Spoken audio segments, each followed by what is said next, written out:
Our next speaker, Leigh Hixon, who represents the Alabama Policy Institute, say what's happening in the state of Alabama. I'm not going to pontificate. I'm just going to get Yes, right to this. So, Leigh. I'll be short because I know we're getting close to lunchtime. But thank you for having us here. I'm new to the Alabama Policy Institute, so new to the CON fight. So today I'm coming and hoping that I'll be able to learn from each of you and understand how we can hopefully replicate some reforms in Alabama. Specifically, where we are with CON in the state. Alabama is the seventh most restrictive state when it comes to CON laws and regulations.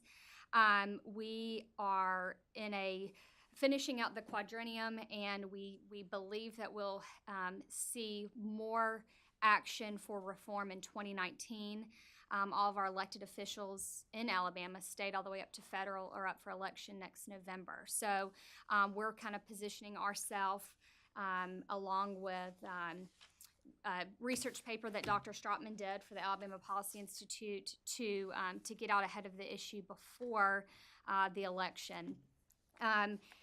I think for us, and one thing that's been very helpful for me is University of Alabama Birmingham hospital system is the largest employer in the state of Alabama. So we can't go at it as looking at this as a fight against hospitals or the associations. That won't work in our state.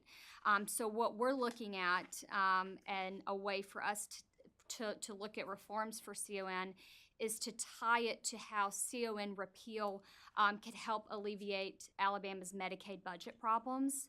And kind of tying the issue to Medicaid in our state is really kind of the approach that we're having to take.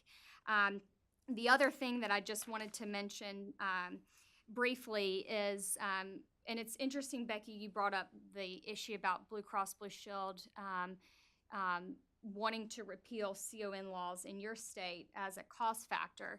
So I was just reading Dr. Stratman, of course, did a report for us, and out of the top 10 states with the most restrictive CON regulations, out of 8 of the top 10, the Blue Cross market share in those states is over 50%, 97% in Alabama. So I'm wondering if other states are seeing any issues with insurance companies coming up against, along with the hospital associations, to go at this reform. So I hope that throughout the day that someone might be able to answer that question for me, and I just appreciate you having us here, and hope to learn more throughout the day. Great. So, Okay, well, thank you, Leigh, representing this great state of Alabama and the right. public policy group there.